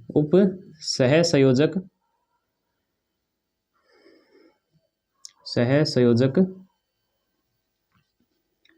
यौगिकों पर कार्य किया था, जिनकी अपने पास समनव्य संख्या कितनी थी, समनव्य संख्या 6 थी, ठीक है, समनव्य संख्या 6 थी। और इन्होंने काम किया था किन पे, ऋणायन एवं उदासीन पे, ठीक है, जो उदासीन स्पीसीज होती है उन पे अध्ययन किया था।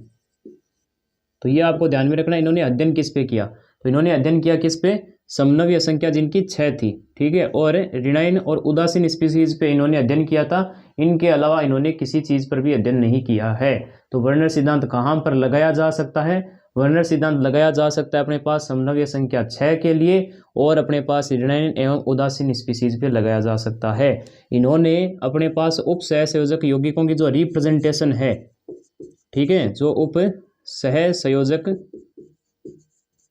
यौगिक की जो आप यहाँ पे एक रिप्रेजेंटेशन देते हो ना, ठीक है, जिसको अपन यहाँ पे क्या बोल सकते हो आप, संरचना। तो जो संरचना बनानी सिखाई थी वो किसने दी थी, वर्नर ने दी थी सबसे पहले। जो आप लिखते हो आज K4FeCN6, ये किसने दिया था, ये ऐसे लिखने का तरीका बताया था वर्नर ने, और उसी तरीकों को अपन को समझना है। अब देखो वर्नर ने क्या किया, वर्नर ने कहा कि भाई जो केंद्रीय धातु परमाणु है अपने पास, ठीक है, जो अपने पास केंद्रीय धातु परमाणु है उसकी 2 प्रकार की संयोजकताएं पाई जाती है, ठीक है। कितनी संयोजकता, 2। एक को अपन बोलते हैं क्या, प्राथमिक संयोजकता, ठीक है, प्राथमिक संयोजकता। और एक क्या होती है अपने पास यहाँ पे, एक होती है अपने पास यहाँ पे द्वितीयक संयोजकता, ठीक है, द्वितीयक संयोजकता। तो ये आपको ध्यान में रखनी है। तो इन्होंने कहा कि भाई एक तो प्राथमिक संयोजकता अपने गिनेंगे, और एक क्या होगी, द्वितीयक संयोजकता होगी। तो 2 प्रकार की संयोजकता इन्होंने केंद्रीय धातु परमाणु की बताई, और प्राथमिक संयोजकता को आज के टाइम अपन क्या बोलते हैं, ऑक्सीकरण अवस्था बोलते हैं, ठीक है, क्या बोलते हैं, ऑक्सीकरण अवस्था। और जो द्वितीयक थी, ठीक है, उसको आज के टाइम पे अपन क्या बोलते हैं, समनव्य संख्या बोलते हैं। समझ में आ गई ना बात ये। तो ये चीज़ है अपने पास। तो प्राथमिक संयोजकता को आज के टाइम पे अपन क्या बोलते हैं, ऑक्सीकरण अवस्था, और द्वितीयक संयोजकता को आज के टाइम पे अपन समनव्य संख्या बोलते हैं। पर वर्नर के टाइम पे वर्नर ने इनको नाम क्या दिया था, प्राथमिक और द्वितीयक संयोजकता नाम दिया था। समझ में आ गई बात ये? तो ये आपको यहाँ पे ध्यान में रखना है। ऑक्सीकरण अवस्था क्या होती है, मैंने बताया था शुरुआत में, केंद्रीय धातु परमाणु पर कुल आवेश। और द्वितीयक अपने पास जो समनव्य संख्या होती है उसका क्या मतलब होता है कि केंद्रीय धातु परमाणु और लिगेंड, ठीक है, इनके मध्य कुल जो उपसहसंयोजक बंधों की संख्या होती है उसको समन्वय संख्या बोला जाता है। तो उसी प्रकार से ये हो गया। अब ऑक्सीकरण अवस्था की पूर्ति कौन करता है, तो ऑक्सीकरण अवस्था की पूर्ति करता है अपने पास यहाँ पे कौन है, ऋणायन बोल सकते हो आप यहाँ पे, ठीक है। तो जो ऋणायन होते हैं जिसके ऊपर ऋणात्मक आवेश होता है ना, वो यहाँ पे क्या करता है, ऑक्सीकरण अवस्था को प्रभावित करता है। या फिर अपने पास फुलफिलमेंट जो होती है ऑक्सीकरण अवस्था की, वो किसके द्वारा होती है, वो ऋणायन के द्वारा होती है, ठीक है। प्रभावित तो हालांकि धनात्मक भी कर सकता है, धनायन होता है वो भी क्या करता है अपने पास, ऑक्सीकरण अवस्था को प्रभावित कर सकता है, पर वर्नर ने उन पे काम नहीं किया था, धनायन पे काम नहीं किया, ऋणायन पे काम किया। समझ में आ गई बात ये चीज हो गई। और समनव्य जो संख्या होती है इसको अपने पास कौन यहाँ पे फुलफिल करता है, तो इसकी जो पूर्ति होती है वो होती है अपने पास लिगेंडो द्वारा, ठीक है। तो लिगेंड द्वारा क्या होती है, समनव्य संख्या की पूर्ति होती है, और ऑक्सीकरण संख्या की यानी प्राथमिक जो संयोजकता होती है उसकी ऋणायन के द्वारा। अब जो ऋणायन होते हैं ना वो ये क्या होते हैं, जल में अपघटित हो जाते हैं, ठीक है, जल में अपघटित हो जाते हैं। हालांकि लिखने को मैंने अभी ये लिख दिया है कि जल में अपघटित हो जाते हैं, पर कोई जरूरी नहीं है, ठीक है। तो ये चीज है। तो प्राथमिक संयोजकता क्या होती है, जल में अपघटित हो जाती है, जबकि ये जो अपने पास होती है द्वितीयक संयोजकता, ये जल में अपघटित नहीं होती है, ठीक है, अपघटित नहीं होती है। ये तो 100% बात सही है कि जो द्वितीयक संयोजकता होती है यानी जो लिगेंड होते हैं या वो जो समनव्य संख्या अपने पास आप बोलते हो, वो अपने पास जल में अपघटित नहीं होती है, जबकि ये अपने पास जल में अपघटित हो जाती है, या कई बार नहीं भी होती है, दोनों ही सिस्टम हो सकते हैं यहाँ पे। समझ में आ गया ना बात ये? तो ये इन्होंने यहाँ पे आपको बताया, समझ में आ गया होगा ये आपको, ठीक है। तो वर्नर सिद्धांत उपसहसंयोजक यौगिक जिनकी समनव्य संख्या 6 है उस पर लागू होता है। ऋणायन और उदासीन स्पीसीज पे कार्य किया था, और उपसहसंयोजक यौगिक की जो संरचना आज के टाइम पे आप बनाते हो वो वर्नर ने दी थी। इन्होंने कहा केंद्रीय धातु परमाणु की हम 2 संयोजकताएं मानेंगे, एक प्राथमिक और एक द्वितीयक, ठीक है। अब जिसमें से ऑक्सीकरण अवस्था आज के टाइम पे अपन जो ऑक्सीकरण अवस्था बोलते हैं उस समय पे उसको ये अपने पास प्राथमिक संयोजकता मानी जाती थी, और जो आज के टाइम पे आप समनव्य संख्या बोलते हो उस समय पे वर्नर ने उसको द्वितीयक संयोजकता का नाम दिया था, ठीक है। ऑक्सीकरण अवस्था ऋणायन द्वारा प्रभावित होती है, हो तो धनात्मक धनायन से भी हो सकती है, पर वर्नर ने उस पर काम नहीं किया था। समनव्य संख्या अपने पास लिगेंड द्वारा यहाँ पे पूर्ति की जाती है, ये जल में अपघटित हो जाती है, जबकि वो नहीं होती। ये हो भी सकती है नहीं भी हो सकती है, उसका उदाहरण भी मैं दूंगा अभी आपको। तो ये चीज़ है। तो अब क्या करेंगे अपन, वर्नर सिद्धांत पे उदाहरण करेंगे। तो पहले आप ये नोट कीजिए, उसके बाद अपन आगे चलते हैं। तो कर लीजिए। तो अब अपन इसके उदाहरण कर लेते हैं वर्नर सिद्धांत के। जैसे मैंने यहाँ पे 4 उदाहरण दे दिए, ठीक है। कैसे उदाहरण को डील करना है मैं आपको बताता हूँ। जैसे कि वर्नर ने पहला यौगिक मान लो ये उठाया था, ठीक है। तो इन्होंने क्या किया, इसको जल के अंदर अच्छे ढंग से इसको विलय कर लिया, ठीक है। मान लो इसका अपन ने 1 मोल ले लिया, तो 1 मोल के अंदर अत्यधिक मात्रा में जल में विलय कर दिया इसको, यानी घोल दिया अच्छे ढंग से। और घोलने के बाद इसमें अपन ने क्या डाला, अत्यधिक मात्रा में AgNO3 डाल दिया, यानी सिल्वर नाइट्रेट डाला। तो अपन को यहाँ पे क्या दिखता है कि मान लो यहाँ पे 3 मोल AgCl के प्रक्षेपण आपको यहाँ पे दिखते हैं, ठीक है। यहाँ पे आपको क्या दिखेंगे, 3 मोल AgCl के प्रक्षेपण आपको यहाँ पे दिखेंगे। समझ में आ गई बात ये? जैसे कि यहाँ पे जैसे मान लो आपने लिया CONH3 और इसके अंदर आपने एक्सिस में डाल दिया AgNO3, तो आपको यहाँ पे कितने मोल दिखे, 3 मोल AgCl के प्रक्षेपित होते हुए दिखाई दे रहे हैं। तो फिर यहाँ पे इन्होंने ये बोला कि NH3 तो बाहर नहीं आया, ठीक है। कुछ और भी मान लो अभिकर्मक डाला होगा, NH3 यहाँ पे अपने पास मान लो इसका कोई भी अभिक्रिया इसमें नहीं देखने को मिली। तो इन्होंने कहा एक काम करो, एक ब्रैकेट बनाओ, जो चीज़ जल में घुलनशील नहीं है उसको तो उसके अंदर रख दो।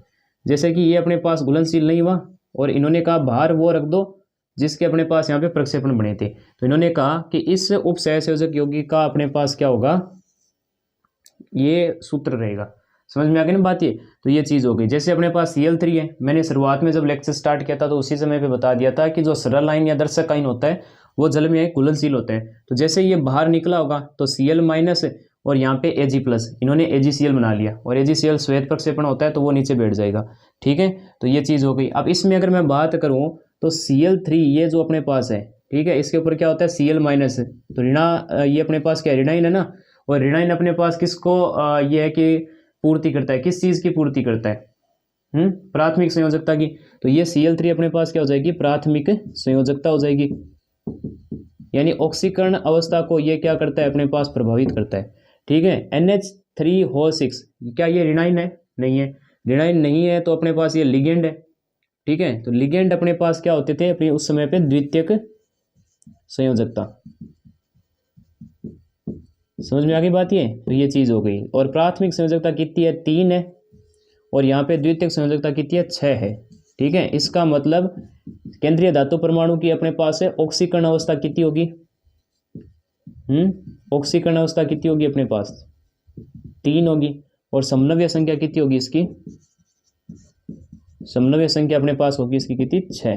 ठीक है, तो ये चीज़ हो गई। अब आ जाओ अपने पास दूसरे उदाहरण पे। ऐसा ही कुछ इसमें है कि NH3 Cl3 को पहले जल में घोलो और अत्यधिक मात्रा में AgNO3 लगा दो। तो अपने पास यहाँ पे देखने को मिल रहा कि मान लो 2 मोल अपने पास यहाँ पे क्या मिले हैं, AgCl के श्वेत प्रक्षेपण आपको मिले। ठीक है, तो इन्होंने फिर ये बोला कि ऐसा हो गया होगा कि NH3 एक Cl अंदर होगा, 2 Cl बाहर होंगे। ठीक है, तो ये 2 तो क्या हो गए, बाहर निकल गए, और समन्वय मंडल के अंदर 1 Cl अंदर होगा।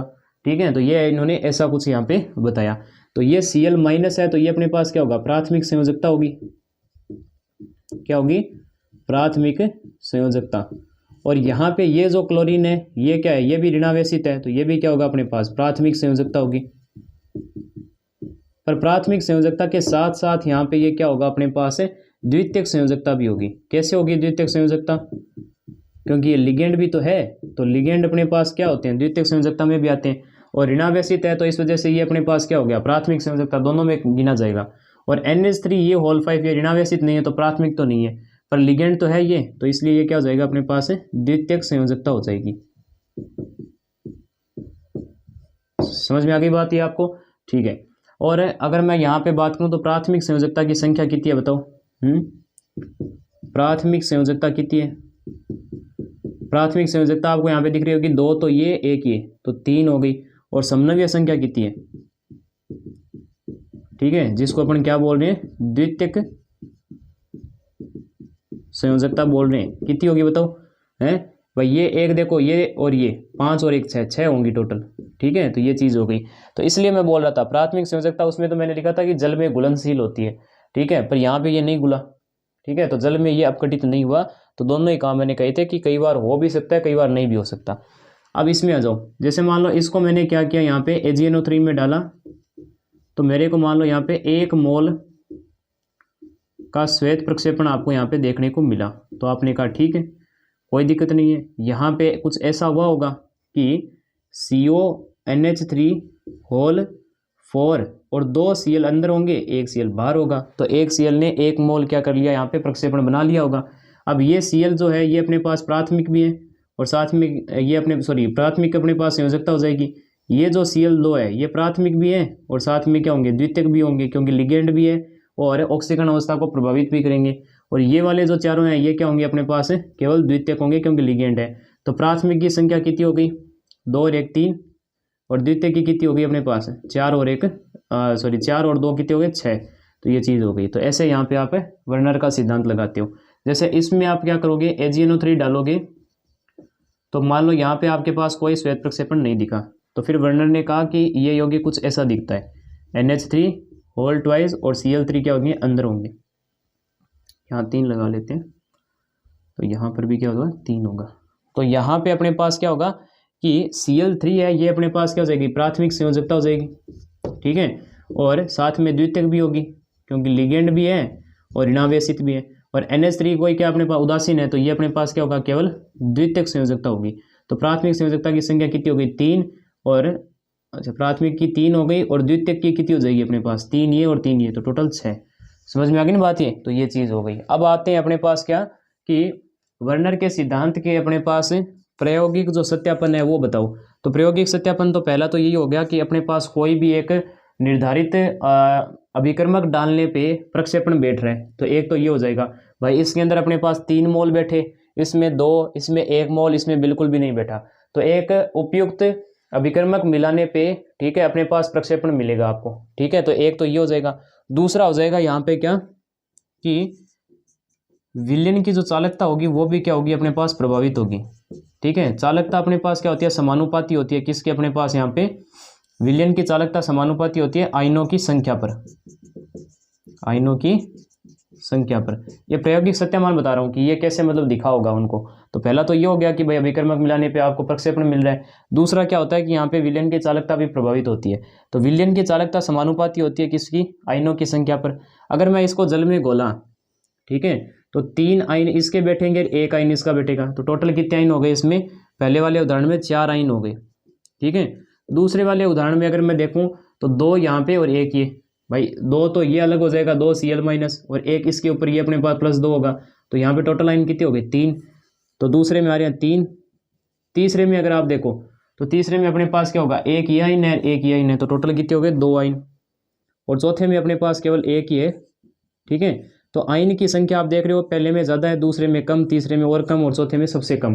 तो आयन की संख्या है वो अपने पास से क्या हो रही है, कम होती जा रही है। आयन की संख्या कम होगी तो विलयन की चालकता भी कम हो जाएगी। समझ में आ गई बात ये। चालकता का मतलब क्या हो गया, विद्युत धारा का प्रवाह हो गया उसके अंदर से। ठीक है, तो ये चीज़ हो गई। तो अपने पास पहले उदाहरण में चालकता ज़्यादा होगी, दूसरे में कम, तीसरे में कम, चौथे में सबसे कम। अरे भाई जैसे कि मान लो आपने एक कंटेनर उठा लिया, ये विलयन आपने इसके अंदर डाल दिया और इसके अंदर 2 इलेक्ट्रोड डाल दी, और उसके बाद मान लो आपने यहाँ पे क्या कर दिया, एक कोई एमीटर लगा दिया। ठीक है, जब आप विद्युत धारा प्रवाह करोगे आपने देखा कि अच्छा इसके अंदर इतनी विद्युत धारा आ रही है। ठीक है, इसके अंदर से इतनी चालकता है वो अपने पास प्रवाह हो रही है। तो ऐसे आपने जब देखा तो भाई पहले के अंदर ज़्यादा दिखी, दूसरे के अंदर कम, तीसरे के अंदर और कम, चौथे के अंदर सबसे कम। तो ठीक है, तो चालकता क्या होती है, प्रभावित होती है। तो ये आपको ध्यान में रखना चाहिए। तो ये आपके पास हो गया वर्नर सिद्धांत है। इसके बाद एक छोटा सा टॉपिक बचा है वो कर लेते हैं। ठीक है, उसके बाद अपन ये लेक्चर समाप्त करेंगे। तो इसको नोट कर लीजिए पहले। तो अब अपने आगे चलते हैं और यहाँ पे पढ़ेंगे प्रभावी परमाणविक संख्या के बारे में। ठीक है, क्या पढ़ेंगे, प्रभावी परमाणविक संख्या। देखो प्रभावी परमाणविक संख्या का सूत्र होता है अपने पास एक EAN बराबर, अपने पास यहाँ पे होगा केंद्रीय धातु परमाणु के कुल इलेक्ट्रॉनों की संख्या। ठीक है, इलेक्ट्रॉनों की संख्या प्लस में हो जाएगा अपने पास 2 गुणा समनव्य संख्या। ठीक है, तो ये आपको यहाँ पे काम करना है। तो ये अपने पास EAN निकालने का सूत्र हो गया। जैसे इसमें देखो अपने पास, अगर इसमें आपको EAN निकालना है तो क्या होगा, केंद्रीय परमाणु निकल है, तो निकल के कुल इलेक्ट्रॉन कितने होंगे बताओ। मैंगनीज के बाद आता है आयरन, कोबाल्ट, निकल, 28 पे आता है। तो ये हो गया अपने पास 28 प्लस 2 गुणा इसकी समनव्य संख्या कितनी है, 4 है। तो यहाँ पे हो गया 4, तो 28 प्लस कितना होगा 8। तो ये अपने पास कितना आ रहा है 36। समझ में आ गई बात ये। ऐसे ही इसमें निकालना है। अब क्रोमियम है अपने पास, अब क्रोमियम की ऑक्सीकरण संख्या कितनी होगी बताओ पहले। क्रोमियम को अगर x मान लो, 4 गुणा 0 प्लस टोटल अपने पास क्लोरीन 3 है और ये -1 बराबर 0। तो यहाँ पे अपने पास दिख रहा होगा कि x कितने पे है, +3 पे है। तो क्रोमियम +3 पे। ठीक है, क्रोमियम आता कितने पे अपने पास है, स्कैंडियम, टाइटेनियम, वेनेडियम, क्रोमियम 24 पे आता है, और +3 में है तो 3 इलेक्ट्रॉन निकाल दो। तो टोटल कितने हो गए 21 प्लस 2 गुणा समनव्य संख्या कितनी है इसकी, 4 और 2 6। ठीक है, तो ये चीज़ हो गई। तो कितना हो गया 21 प्लस कितना हो गया 12। तो कितने होंगे अपने पास ये 33। ठीक है, तो ये EAN का मान हो गया। ऐसे ही इसमें निकाल लो, आयरन की ऑक्सीकरण संख्या x प्लस अपने पास 5 गुणा 0, नाइट्रोसोनियम है तो +1, और यहाँ पे कितना जाएगा -2 बराबर 0। तो यहाँ आपको दिख रहा होगा कि -2 और ये कि -1 बराबर 0, यानी x आएगा +1 में। ठीक है, तो Fe अपने पास कितने पे आता है, मैंगनीज आयरन 26 पे आता है, तो 1 कम कर दो तो कितना हो जाएगा 25। ठीक है, ये चीज़ हो गई। प्लस 2 गुणा समनव्य संख्या कितनी है 6, तो ये हो जाएगी अपने पास 25 प्लस कितना हो जाएगा 12, तो कितना हो गया अपने पास है 37। ठीक है, तो ऐसे आपको EAN का मान निकालना है। अब बात आती है कि ऐसे निकाल रहे हैं या इसका कुछ मतलब फ़ायदा भी है, ऐसे थोड़ी निकालोगे इसके, तो अनुप्रयोग भी है इसके बहुत बढ़िया बढ़िया। ठीक है, ऐसे आप मान लो बहुत सारी चीज़ों का ये क्या है कि ट्रिक मान लो आप EAN का मान। जैसे सबसे पहला क्या इसका अनुप्रयोग है, तो इसका पहला अनुप्रयोग जो आप यहाँ पे देख सकते हो वो होता है कि कोई भी अपने पास उप सहसंयोजक यौगिक स्थायी होगा कि अस्थायी होगा, ये आप EAN से निकाल सकते हो। देखो कहीं ना कहीं EAN आपको क्या बता रहे हैं, केंद्रीय परमाणु के कुल इलेक्ट्रॉन बता रहे हैं, केंद्रीय परमाणु के जो अपने पास कुल इलेक्ट्रॉन बता रहे हैं। तो अगर अपने पास EAN का मान 2, ठीक है, 10, 18, 36, यानी कि अक्रिय जो गैसें होती है, नोबल गैस होती है, हीलियम, नियोन, आर्गन, क्रिप्टन, जेनन, अगर उनके इलेक्ट्रॉनों के बराबर आ रही है, इसका मतलब क्या हो जाएगा, अपने पास यौगिक स्थायी होगा। ठीक है, और इसके बराबर अगर नहीं आ रही है तो वो क्या हो जाएगा, अस्थायी होगा। ठीक है, क्योंकि नोबल गैसें सबसे स्थायी होती है और सब चाहते हैं कि अपना भी इलेक्ट्रॉनिक विन्यास कैसा हो जाए, नोबल गैस के जैसा हो जाए। तो कुल इलेक्ट्रॉन 2, 10, 18, 36 के बराबर आ रहे हैं, तो इसका मतलब क्या हो जाएगा, अपने पास वो यौगिक स्थायी, अन्यथा अस्थायी रहेगा। अब जैसे कि अगर मैं यहाँ पे आपको बताऊँ तो पहला देखो, पहला है वो स्थायी होगा। ठीक है, क्योंकि इसमें 36 इलेक्ट्रॉन है ना टोटल, तो ये अपने पास क्या हो गया, स्थायी हो गया। जबकि इसमें अगर आप देखो इसमें, ठीक है, तो इसमें आपको क्या दिख रहा है भाई, 33 इलेक्ट्रॉन है और उसमें कितने 37 इलेक्ट्रॉन है, तो ये अपने पास दो क्या होंगे, अस्थायी होंगे। ठीक है, तो उप सहसंयोजक यौगिकों का स्थायित्व और अस्थायित्व आप EAN द्वारा निकाल सकते हैं। दूसरा अनुप्रयोग होता है इसका क्या, कि आप इससे निकाल सकते हो क्या, कि अपने पास जो भी उप सहसंयोजक यौगिक बनेगा वो ऑक्सीकारक होगा या अपचायक होगा। ठीक है, ये भी आप बता सकते हो। कैसे बताओगे, देखो जैसे कि इसमें देखो आप वेनेडियम कोबाल्ट होल 6। अब देखो वेनेडियम आता कितने पे, पहले तो ये बताओ वेनेडियम आता कितने पे, स्कैंडियम, टाइटेनियम, वेनेडियम, वेनेडियम आता है 23 पे। ठीक है, और यहाँ पे कार्बोनिल है तो इस पे आवेश 0 होगा, तो वेनेडियम पे भी 0 ही होगा, तो 23 के 23 हो जाएंगे, प्लस 2 गुणा अपने पास क्या हो जाएगा, इसकी समन्वय संख्या 6 है, तो 23 प्लस कितना हो गया 12, तो कितना आ रहा है अपने पास 3, 2, 5, 35 आ रहा है। समझ में आ गई ना बात, ये 35 आ रहा है, तो स्थायी होगा क्या, स्थायी नहीं होगा। तो इसको कितने इलेक्ट्रॉन चाहिए स्थायी होने के लिए, 1 इलेक्ट्रॉन चाहिए, तो ये क्या करेगा, अपने पास 1 इलेक्ट्रॉन लेगा और किस में परिवर्तित हो जाएगा, वेनेडियम कार्बोनिल होल 6 की घात -1, या फिर इसकी जो अपने पास आवेश होगा ऊपर वो कितना जाएगा, -1 आ जाएगा। समझ में आ गई बात ये, तो ये चीज़ है। और इसमें अगर आप देखो मैंगनीज कितने पे आता है, 25 पे आता है। ठीक है, तो 25 प्लस 2 गुणा कितना जाएगा, समन्वय संख्या 6 है, तो 25 प्लस अपने पास 12, तो ये कितना आ रहा है, 37 आ रहा है। क्या ये भी स्थायी है, नहीं है, तो इसको कितने इलेक्ट्रॉन अपने पास बाहर निकालने चाहिए, 1 इलेक्ट्रॉन अगर बाहर निकल जाए तो कितना हो जाएगा अपने पास यहाँ पे 36 इलेक्ट्रॉन हो जाएंगे। तो ये अपने पास क्या करेगा, 1 इलेक्ट्रॉन बाहर फेंक देगा। ठीक है, तो इसने 1 इलेक्ट्रॉन बाहर फेंक दिया, इलेक्ट्रॉन बाहर जाता है तो प्लस आवेश आता है और ग्रहण होता है तो माइनस आता है, तो ये चीज़ है। अब इसके ऊपर 0 आवेश था, इसके ऊपर भी 0 आवेश था, तो यहाँ से देखो 0 से आप किस पे गए हो, -1 में, तो ऑक्सीकरण जो अवस्था आपके पास है वो ऑक्सीकरण अवस्था यहाँ पे आपके क्या हुई है, घटी है। ठीक है, 0 से -1 में जाओगे तो ऑक्सीकरण अवस्था क्या हुई है, घटी है, तो यहाँ पे क्या हो रहा है, अपचयन हो रहा है। पर ये देखो इसका क्या होगा, अपचयन होगा, इसका क्या होगा, अपचयन होगा, पर दूसरों को ये ऑक्सीकृत करेगा, तो ये अपने पास क्या हो जाएगा, ऑक्सीकारक हो जाएगा। ठीक है भाई, ये आपने बहुत छोटी क्लासों से भी पढ़ते आ रहे हो, 10th में पढ़े होंगे, 11th में पढ़े होंगे, कि जिसका क्या होता है, अपचयन होता है, वो दूसरे को ऑक्सीकृत करता है, तो वो क्या कहलाता है, ऑक्सीकारक कहलाता है। तो जिसका अपने पास क्या होगा, अपचयन होगा, वो खुद क्या होगा, ऑक्सीकारक होगा। जैसे इसमें देखो 0 से +1, तो यहाँ पे आपके पास क्या हुई है, 0 से +1 में ऑक्सीकरण अवस्था आपके पास यहाँ पे क्या हुई है, बढ़ी है। ठीक है, तो यहाँ ऑक्सीकरण होगा, ऑक्सीकरण अवस्था घटती है तो अपचयन होता है, बढ़ती है तो ऑक्सीकरण होता है। तो यहाँ ऑक्सीकरण हो रहा है तो ये क्या होगा, खुद का तो ऑक्सीकरण हो रहा है पर दूसरे को अपचयित करेगा, तो ये क्या बन जाएगा अपने पास, अपचयक बन जाएगा। तो ऐसे EAN से आप ऑक्सीकारक और अपचयक भी पहचान सकते हैं। ठीक है, तीसरा अपने पास यहाँ पे जो इसका अनुप्रयोग होगा वो ये होगा कि आप बता सकते हो कि उप सहसंयोजक यौगिक अपने पास यहाँ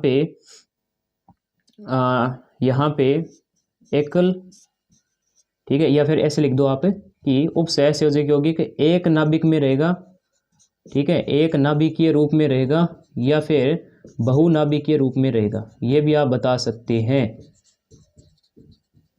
समझ में आ गई बात ये, तो यौगिक एक नाभिकीय रूप में रहेगा या बहुनाभिकीय रूप में रहेगा, ये भी आप बता सकते हो। कैसे बताओगे, मैं आपको बताता हूँ। जैसे मान लो मेरे पास यहाँ ये 2 उदाहरण दे रखे हैं।